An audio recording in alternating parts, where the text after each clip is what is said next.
오늘은 연속함수에 대해서 실해석학으로 이야기해 봅시다. 고등학교 때 배웠던 개념하고 연결이 굉장히 잘 될 테니까 한번 보세요.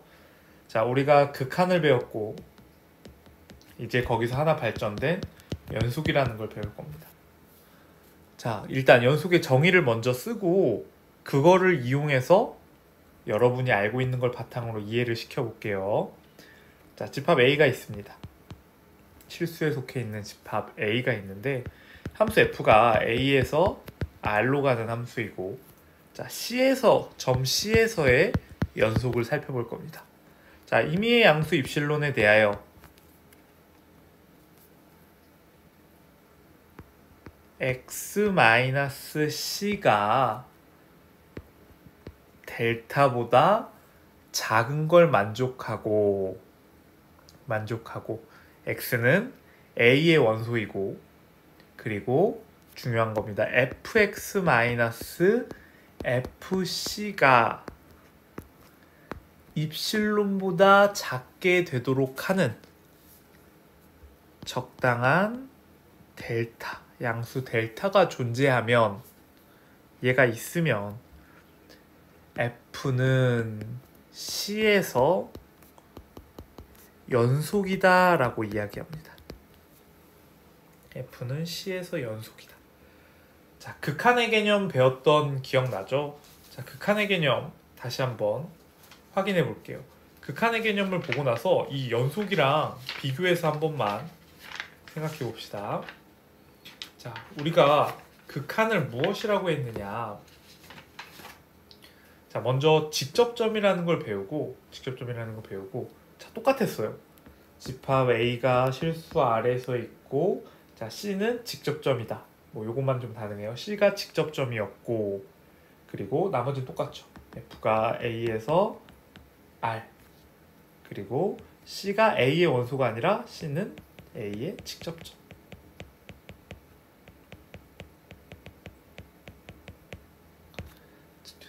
자, 임의의 양수 입실론에 대하여 x-c가 0보다 크고 델타보다 작을 때 fx-l이 입실론보다 작게 해주는, 이것을 만족시키는 양수 델타가 존재하면 f는 C에서 극한을 가진다. 특히 L을 극한이라고 했었죠. 여기서는 자, 그런 게 없네요. 자, 차이점을 비교해 보면 여러분이 이 연속의 정의를 좀 더 잘할 수 있어요. 자, C가 직접점이었는데 이제는 C는 A의 원소입니다.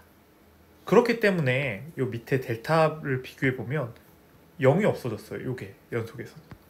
즉 C도 이 범위 안에, 델타 근방 범위 안에, 델타의 범위 안에 들어와야 된다는 거죠. 그리고 극한값이 그냥 어떤 L이었는데 이제는 L이 아니라 C에서의 함수값 FC가 바로 기준이 되는 값이에요. 이걸 만족시키는 델타가 존재하면 얘는 극한, 얘는 연속이라는 거죠. 자, 그래프로 다시 한번 이해해 봅시다. 자, 이러한 함수가 있을 때 극한에서는 꼭 이렇게 이 점이 C라고 해봅시다. x가 C로 한없이 가까이 다가갈 때 fx가 어떠한 값 L로 한없이 다가가기만 하면 극한값 L을 갖는 거였어요. 그런데 연속에서는 뭐가 추가됐냐면 C에서의 값도 포함되고, 그쵸? 그리고 그때의 극한값이 그냥 L이 아니라 반드시 FC, 즉 함수값이 돼야 된다라는 거예요. 이게 무슨 의미가 있냐? 여러분이 연속의 그냥 직관적인 의미를 한번 생각해 보세요. 직관적인 의미. 연속이라는 뜻은 여러분이 그냥 직관적으로 생각하시기에 이쪽으로 쭉 가서 여기를 거쳐서 이렇게 계속 갈 수 있어야 돼요. 반대로 이쪽으로도 쭉 가서 이 점을 거쳐서 이쪽으로도 갈 수 있어야 돼요. 이게 연속이었죠. 직관적으로 생각하면. 이 말뜻은 이쪽으로 한없이, 색깔 좀 바꿔서 할게요. 이쪽으로 한없이 가까이 갈 때 여기가 만약 비어있으면 극한은 상관없는데 연속은 이 점도 있어야 되고 이 점이 있어야 여기를 거쳐서 통과해서 이렇게 갈 수 있다는 거고, 이쪽으로 가까이 올 때도 여기를 거쳐서 여기를 통과해서 이쪽으로 갈 수 있어야 된다는 거예요. 이게 연속의 정의죠. 이걸 고등학교 때는 뭐라고 했느냐? 극한값이 존재하고 극한값이 존재하고, 그렇죠?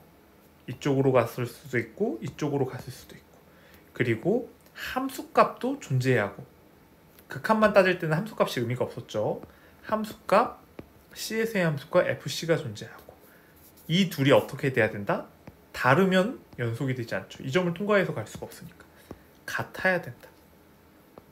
이게 바로 우리가 고등학교 때 배웠던 연속의 정의였죠. 그래서 뭐 이렇게 배웠을 거예요. 뭐 첫 번째, 좌극한 우극한이 같아서 fx의 극한값이 존재해야 된다. 두 번째, fc, c에서의 함수값이 존재해야 된다.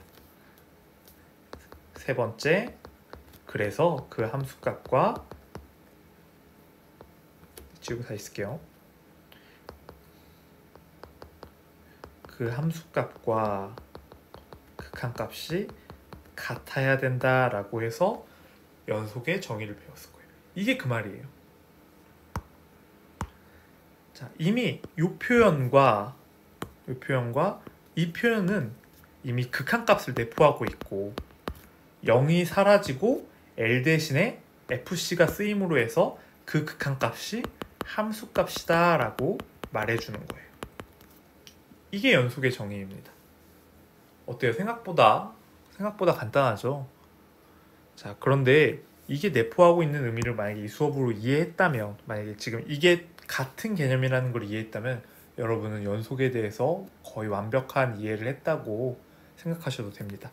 자, 이 직관적 이해를 먼저 이걸로 바꿔서 생각하시고, 고등학교 때 배웠던, 자, 이 개념을 우리가 배웠던 극한의 개념 플러스 이 빨간색으로 표시한 부분, 이렇게 이해하시면 될 것 같아요. 자, 근방 표현을 나중에 많이 쓸 거라서 근방으로도 얘기해 봅시다. 자, 결국에는 함수 f, a에서 r로 가는 얘가 있을 때 연속이다 라는 뜻은, 자, fc, 함수값, c에서의 함수값이 있을 때 입실론 근방, fc의 입실론 근방, v 입실론 fc, 그쵸? 이 말이 이 말이에요. 여기 v 입실론 이것에 대해서 적당한 델타, C에서의 델타 근방이 존재하여, 정확히 말하면 요게 존재해서 F에 저 근방의 값을 대입하면 여기에 들어오더라 라는 겁니다. 자, 그림으로 극한 설명할 때 좀 할게요. 자, 여기가 C입니다. 당연히 이쪽이 FC가 되겠죠. FC에 어떤 입실론 근방이 존재하면 요만큼이 플러스 입실론, 마이너스 입실론, 그래서 이 근방이 존재하면 적당한 델타가 존재해서 요만큼을 델타라고 할게요. 여기가 C 플러스 델타, 여기를 C 마이너스 델타. 델타 근방에 있는 모든 값들에 대하여 여기 있는 값들의 함수 f에 대입하면 입실론 근방 안쪽으로 들어오게 되더라, 이 뜻이. 자, 지금은 내가 입실론을 크게 그렸지만 범위를 줄이면 결국 한 점이 되고 우리가 말하는 이 연속의 개념이 잡히겠죠. 자, 근방으로도 이 표현을 기억하고 있는 게 나중에 증명할 때 굉장히 쉬운 표현이 됩니다. 입실론 근방이 잡혔다. 그러면 이렇게 될 수 있는, 내가 델타 근방을 잡아서 함수값에 넣으면 그 입실론 근방에 반드시 포함되게 하는 이 델타만 존재한다면 연속이다 라고 말하는 거예요. 자, 이제 이 연속이다 라는 것을 조금 쉽게 예제로 한번 설명을 해봅시다. 쉬운 것부터 할게요. 상수함수, 예를 들어 fx는 5이다. 다른 숫자도 상관없어요. 상수함수는 여러분이 알고 있다시피 항상 연속입니다. 모든 점에서. 자, 그거를 저 입실론 델타 기법으로 한번 설명을 해볼게요. 자, 임의의 양수 입실론에 대하여. 입실론이 어떤 값인지 몰라요. 그런데 상수함수니까 델타 값을 그냥 1로 잡을게요. 그러면 자, C에서 연속인지 볼게요. C가 어딘지 모르겠지만 어떤 C에 대해서 얘가 1보다 작다면 fx-fc 생각해보세요. fx는 몇이에요? fc는 몇이에요? 다 5죠. 얘는 5 빼기 5예요. 상수함수니까. 얘는 0이 되고 언제나 입실론이 무엇이든 양수 입실론이니까 0보다 크게 되겠죠. 델타를 전 1로 잡았지만 이걸 100으로 잡아도 상관없고 뭐 원래의 취지에 맞게 엄청 작은 수로 잡아도 상관없어요. 델타를 어떻게 잡든 이게 여기에 영향을 끼치지 않기 때문에 언제나 입실론보다 작고 그러니까 상수함수는 연속이라는 거예요. 내가 델타 1을 찾았거죠. 자, 이게 너무 쉽다. 그러면 이제 1차 함수 한번 해봅시다. fx를 3x 플러스 1이라고 해보겠습니다. 자, 숫자로 해볼게요. 2에서 연속이 됐는지 살펴봅시다. 자, 임의의 양수 입실론에 대하여 내가 구하고 싶은 거는 결국 우린 사실 어느 정도 알고 있으니까 f2의 값이 7이에요. 즉 fx-f2 이 절대값이 입실론보다 작음을 보여주려고 합니다. 얘는 3x 플러스 1 마이너스 7이고 다시 3x 마이너스 6인데 3 앞으로 빼고 x 마이너스 2네요. 그렇죠? 그럼 델타를 x 마이너스 2가 3분의 입실론보다 작아진다면 즉 델타를 3분의 입실론으로 잡아볼게요. 자, 그럼 정리해 봅시다. 임의의 양수 입실론에 대하여 x-2가 3분의 입실론보다 작다면 얘를 지금 델타로 잡은 거예요. 델타 값을 우리가 찾은 거예요. 그렇다면 fx-f2는 3x 플러스 1 마이너스 7이고 3의 x 마이너스 2고 자, 구해놨죠? x 마이너스 2가 우리가 3분의 입실론보다 작다 그랬으니까 얘는 3 곱하기 3분의 입실론보다 작고 입실론이네요. 즉 얘가 입실론보다 작다가 표현된대요. 그러므로 델타 값을 우린 찾았죠? 뭐라고? 3분의 입실론이라고. 입실론 값이 무엇이 주어지든 그거를 3으로 나눈 값을 델타로 잡으면 fx-fc가 입실론보다 작아지니까 연속이다 라고 이야기할 수 있는 겁니다. 자, 됐죠? 자, 이렇게 쉬운 예제들을 해봤고 굉장히 특이하고 어려운 예제 두 가지를 해보겠습니다. 혹시 해석학 그냥 가볍게만 흐름만 파악하실 분은 보지 않으셔도 괜찮아요. 자, 두 개를 좀 해볼 건데 굉장히 특이한 함수 두 개. 첫 번째는 디리클레 함수라고 부르는 애인데 디리클레? 정확한 발음은 저도 기억이 잘 안 나네요. 자, 이렇게 생긴 함수입니다. 얘는 어떤 함수냐면 fx x가 유리수일 때와 x가 무리수일 때 자, 두 가지로 정의됩니다. 유리수일 때는 뭐 1, 무리수일 땐 0 이렇게 함수값을 가진다고 해봅시다. 뭐 그래프를 그려보면 0에서 1까지만 그려볼까요? 자, 유리수일 때 1이라 그랬으니까 여기 이렇게 칠해지고 여기 무수히 많은 유리수점들의 점이 찍히겠죠. 여기도 무수히 많은 무리수점들의 점이 찍히겠죠. 자, 이 디리클레 함수의 제일 중요한 점은 모든 점에서 불연속이 납니다. 모든 점에서 불연속인 함수. 자, 무슨 뜻이냐? 자, 한번 불연속이 된다는 것을 증명해 볼게요.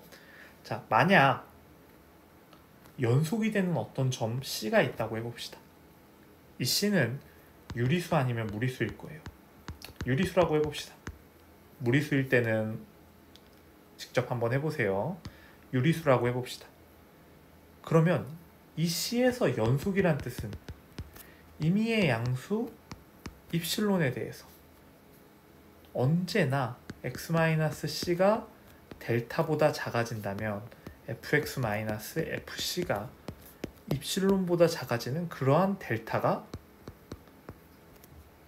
존재한다는 거예요. 임의의 양수 입실론에 대해 적당한 델타가 존재해서 이걸 만족시킨다는 거예요. 그런데 입실론을 2분의 1로 잡아봅시다.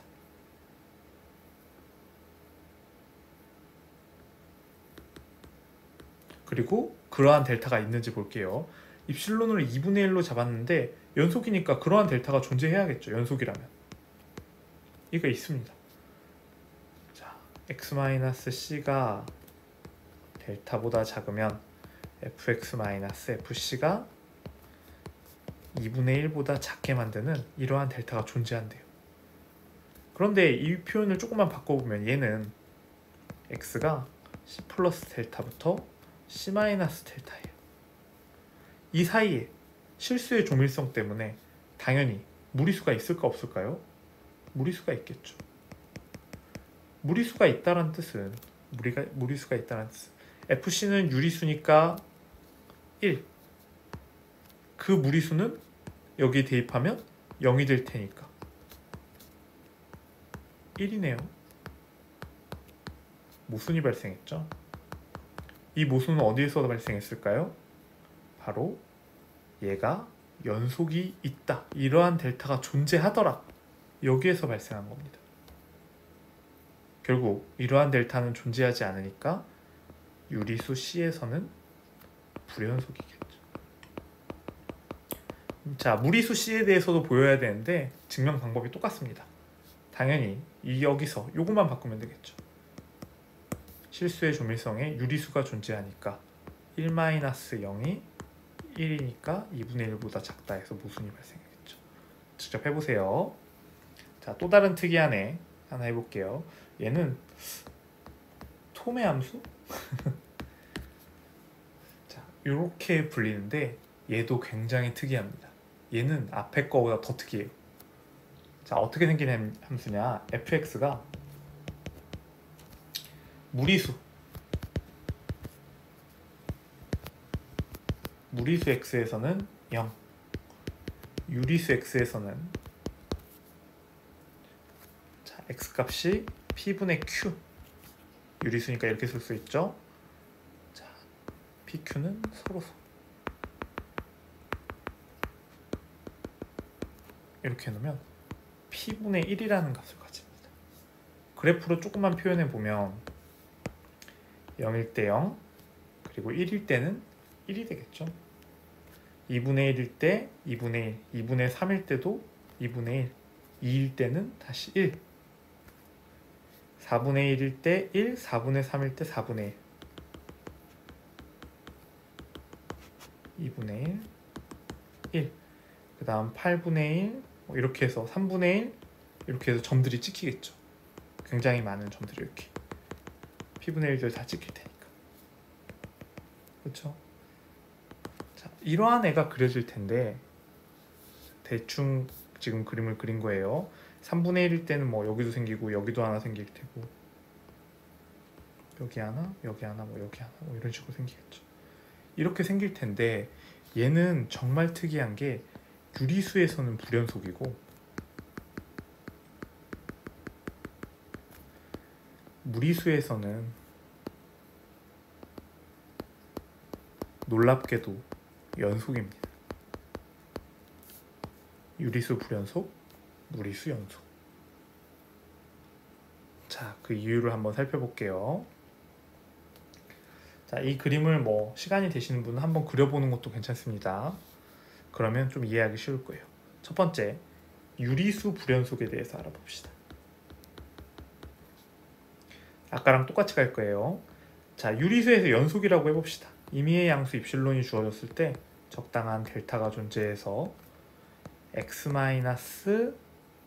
p분의 q, 어떤 유리수 p분의 q예요. 얘가 델타보다 작을 때 fx fp분의 q가 입실론보다 작게 하는 이러한 델타가 존재한다라고 해봅시다.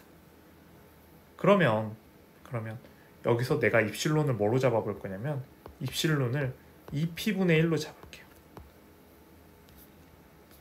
그러면 x p분의 q가 델타보다 작을 때, 작으면 절대값 fx fp분의 q가 2p분의 1보다 작게 하는 그러한 델타가 존재합니다. 연속이니까 존재해야 되죠.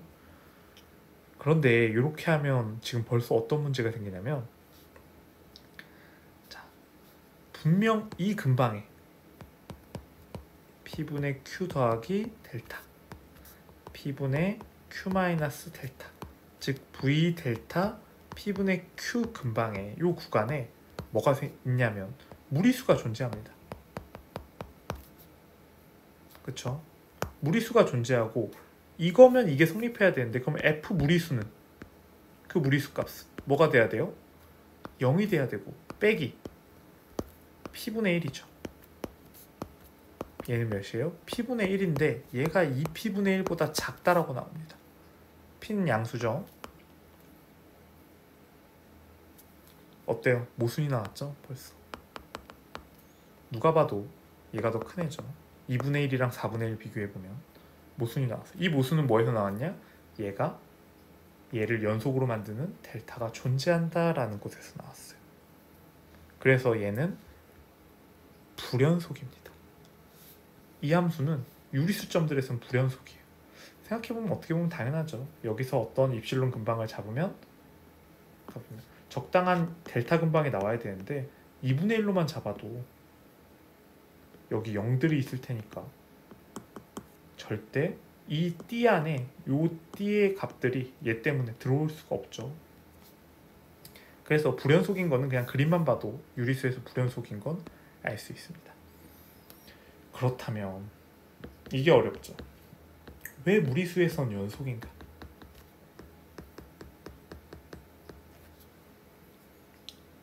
무리수에서 연속인 이유 한번 살펴봅시다. 자, 임의의 양수 입실론이 주어졌다고 해봅시다. 어떤 양수 입실론이 주어졌어요. 그러면 우리가 배웠던 아르키메데스 성질에 의해서 이 입실론보다 작은 n분의 1의 값, n0분의 1의 값 자연수 n0가 존재합니다. 그렇죠? 자, 저 함수에서 이런 값이 반드시 존재할 수밖에 없습니다. 자, 그런데 만약에 내가 지금 무리수 C라는 무리수점, 얘가 무리수점이에요. 이 무리수 C에 내가 근방을 잡을 건데 근방을 잡기 전에 저 근방을 어떻게 잡을 거냐면 현재 상황이 이런 겁니다. 저 토메 함수가 있는데 여기가 C예요.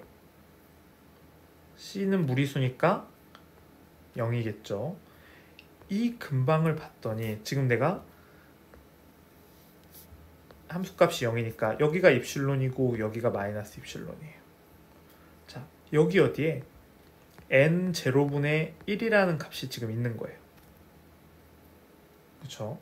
그런데 n0분의 1보다 더 큰 값, 즉 n0분의 1보다 이거보다 큰 어떤 k분의 1값. 반대로 생각하면 n0보다 작은 k값. n0가 자연수니까 n0보다 작은 자연수는 유한계만 존재할 거예요. 그쵸? 그 말뜻은 n0분의 1보다 큰 k분의 1을 만족시키는 이 값도 유한계만 있다는 거예요. 이것보다 큰 거는 유한계만 존재해요. 어디에서? 어떤 구간 내에서.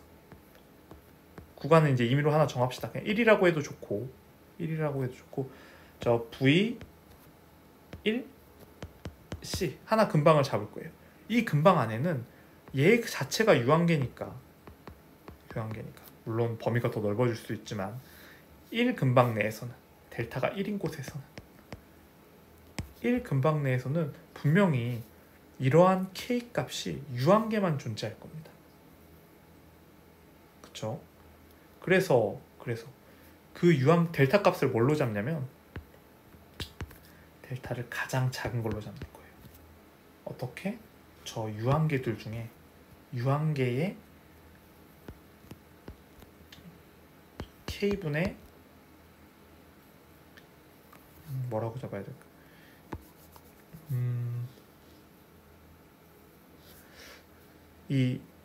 여기 뭐 수많은 이런 k 값들도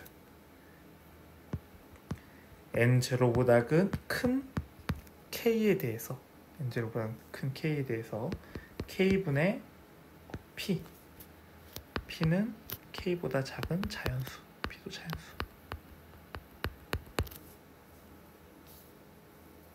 이렇게 설명하니까 더 어렵네요. 그냥 말로 합시다. 결국 이 유한계가 존재하니까 가장 가까운 것도 하나가 존재할 거예요. 가장 가까운 거. 가장 가까운 애를 뭐 알파라고 한다면 C하고 알파의 절반만큼을 델타로 잡으면, 즉 유한계의 k분의 1이 들어오지 않는 델타를 잡을 수 있다는 거예요. 무한계면 불가능했겠지만 유한계니까 그러한 델타를 내가 잡을 수 있다는 거예요. 그러면 fx-fc가 이 절대값이 나머지 여기에 가까이 있는 것들은 상관없고 무리수 0도 상관없어요. 요 유한계만 제외하고 델타 값을 내가 잡았으니까 유리수를, 즉 n0보다 작은 분모를 갖는 유리수를 하나도 포함하지 않도록 지금 우리가 델타를 작게 잡은 거예요. 그러면 저 토매함수의 fx-fc가 입실론보다 작다. 즉 n0보다 작다라고 할 수 있고 n0분의 1보다 작으니까 입실론보다 작다라고 할 수 있다는 거죠. 그러면 연속인 거죠. 델타 값을 어떻게 잡아서 유한계들을 제외한 저 유한계가 포함되지 않도록 델타 값을 잡으면 되니까 유한계 중에 가장 가까운 거를 알파라고 했을 때 C와 알파의 거리의 절반만 델타로 잡는다면 분명히 그 유한계는 이 범위 안에 포함되어 있지 않죠. 이 델타 근방 안에. 이렇게 하면 유리수에서 연속이다라고 이야기할 수 있는 겁니다. 자, 여기까지 하겠습니다. 고생했습니다.